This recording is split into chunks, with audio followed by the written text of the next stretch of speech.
On apprécie tous passer une agréable soirée. Parfois dans son canapé en regardant un bon film, ou alors tout seul dans son lit en se masturbant. Et donc quand on est dans son canapé, on se demande toujours mais quel film on va regarder? Alors il y a les films d'action, il y a les films d'aventure, il y a les films de science-fiction, il y a les comédies, il y a aussi les films un peu plus intellectuels, et il y a les films d'horreur. Voilà. Super intro. Allez, abonnez-vous. Hey, bonjour à tous, c'est Spoilo et aujourd'hui nous allons comparer deux films qui ont à peu près le même titre. Nous allons donc voir The Thing de 1982 réalisé par John Carpenter et The Thing 2 réalisé en 2011 par qui déjà? Matthias van Helgeningen. Il a un nom beaucoup trop compliqué. Je tiens donc à vous dire que cette vidéo va être très sérieuse.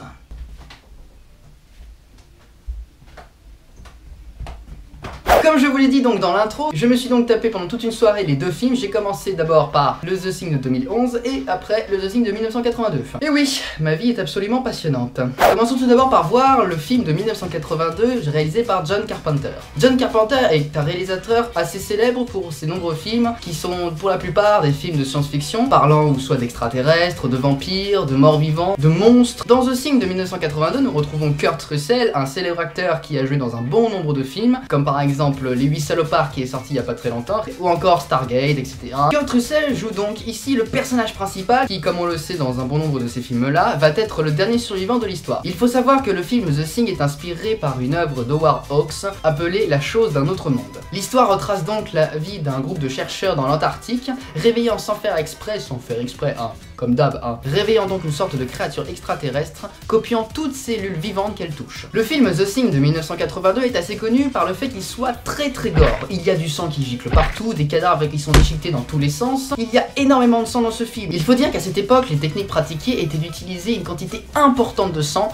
afin de rendre encore plus réelle l'horreur du film. John Carpenter installe donc une ambiance très lugubre. L'Antarctique est certes un désert glacial où il n'y a aucun échappatoire pour les humains. Au début du film, on part d'un mystère avec un chien qui se fait poursuivre par un hélicoptère et des Norvégiens qui tentent de le tuer sans aucune raison. Évidemment, petit à petit au cours de l'histoire, nous allons apprendre que en fait ce chien était la créature, ou en tout cas que la créature était en lui. Au fur et à mesure, les scientifiques vont comprendre que cette créature est extraterrestre et surtout qu'elle peut copier toute cellule vivante qu'elle touche. Le seul endroit où ils peuvent se réfugier, c'est évidemment dans leur station, mais qui ne les protège pas de la créature qui est peut-être parmi eux, car ils ne savent pas que la créature peut aussi copier l'un des humains. Cette atmosphère mystérieuse installée par John Carpenter est très bien mise en scène. En effet, le spectateur est tout de suite intégré à l'histoire, car il a aussi envie de savoir qui est qui et a tout aussi peur que les personnages. Le suspense du film joue alors là-dessus, dans quel personnage se cache la créature. Et là on se demande comment John Carpenter a pu imaginer des créatures aussi horribles que ça. Quand la créature apparaît sur l'un des personnages, les personnages deviennent complètement difformes, les crânes s'ouvrent, les têtes volent, il y a des membres partout, du sang partout, du feu dans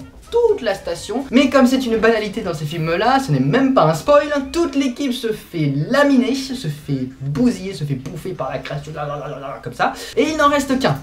Enfin, là il en reste deux. Finalement, à la fin, Kurt Russell finit par faire exploser la station, comme ça on est débarrassé de la créature, mais un de ses amis, qui on ne sait pas où il est passé pendant le film, revient, et du coup on a des soupçons sur lui. L'histoire se finit ainsi, sur la station qui est en train de complètement cramer, on ne sait pas si son ami est la créature ou pas, on ne sait pas ce qui va arriver à Kurt Russell, on ne sait pas s'ils vont rester là, s'ils vont congeler sur place et finalement ils ne vont pas survivre, on ne sait absolument rien. Et c'est ce qui fait tout le film, car le suspense dure juste à la fin, et même après quand tu as fini de regarder le film. Fallait y penser, et oui, et fallait y penser.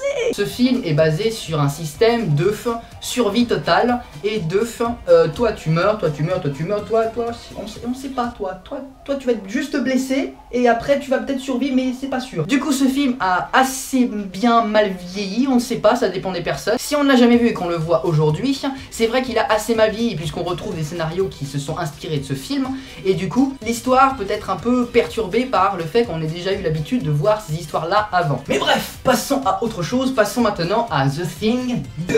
The Thing 2, on a l'impression que c'est un peu un film qui a été fait par un fan de John Carpenter. Le problème de ce film est que c'est un préquel. Préquel qui veut dire ce qui s'est passé avant. Ça veut dire que le réalisateur de The Thing 2 a retracé toute l'histoire qui s'est passée avant le The Thing de John Carpenter. Et là, votre cerveau, il fait... Le seul problème avec les préquels, c'est que comme ils sont pas forcément très bien faits, et comme ils ont été réalisés largement après leur film d'origine, ça détruit en quelque sorte le film d'origine. Il faut savoir que les techniques utilisées par John Carpenter étaient la plupart du temps assez matérielles, ça veut dire qu'on utilisait des mannequins, on utilisait énormément de sang, il y avait énormément de maquillage, alors que dans celui de 2011, certes il y a aussi une énorme partie maquillage, mais il y a aussi une grosse partie utilisée par le numérique, avec des effets spéciaux de fou, et la plupart du temps c'est pas forcément très bien fait. Et alors je ne comprends pas ce qui arrive aux réalisateurs de faire des préquels, ou soit comme je l'ai dit au début, ils sont super fans du film d'origine, ou alors c'est aussi une question de... comment dire... de fric. Et des préquels, il y en a eu des tonnes, comme par exemple Prometheus. Je comprends pas pourquoi ils ont fait un truc comme ça, ça ne servait absolument à rien, et ça se voit totalement que c'est un film commercial pour gagner du fric. Il y a aussi le préquel de Blanche-Neige et le Chasseur. Déjà le film d'origine n'était pas forcément très sensationnel, alors si en plus faut faire un préquel de ce film là, alors là mais pourquoi ?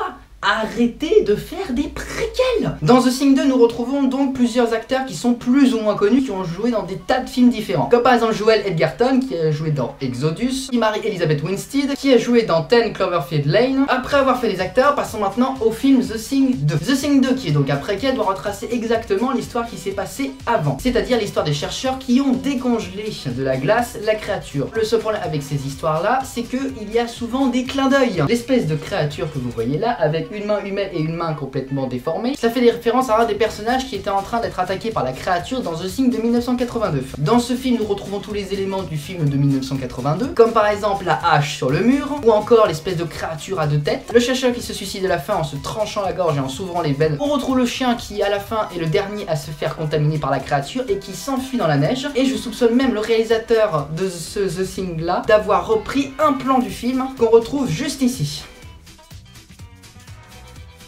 C'est exactement le même. Il y a aussi le monstre dans la glace avec l'espèce de sarcophage de glace qui est complètement explosé, avec le même endroit qui a été recréé exactement dans The Thing 2. Le personnage joué par Mary-Elizabeth Winstead réussit à prélever du sang. Elle le regarde au microscope et on voit que les molécules se font contaminer par l'espèce de molécules extraterrestres. Mais bizarrement, alors que l'histoire est à la même époque, ils ont dans The Thing de 2011 des microscopes beaucoup plus perfectionnés que ceux dans 1982 qui sont sur ordinateur totalement pixelisés, on voit absolument rien, on comprend même pas ce que c'est. Il faut savoir que c'est exactement à la même époque, c'est tellement énorme que ça gâche totalement le film quand on les regarde dans l'ordre chronologique. En tout cas, pour vous dire que celui qui est le plus intéressant à regarder, c'est quand même le film de 1982. Vous pouvez aussi regarder d'abord le film de 2011 et ensuite le film de 1982, en moins vous allez voir l'énorme différence qu'il y a entre les deux. Certes, celui de 2011 respecte absolument bien les éléments qu'il y a dans celui de 1982, mais celui de 2011 n'est pas forcément très utile. Et bien voilà les gens, j'espère que la vidéo vous aura plu. Si c'est le cas, n'hésitez pas à vous abonner à la chaîne YouTube, à mettre un petit commentaire afin de me donner vos impressions sur ce film, sur cette critique, sur cette vidéo. N'oubliez pas de me rejoindre sur les réseaux sociaux. Sur ce, je vous dis à très bientôt pour une prochaine vidéo et ciao, yeah!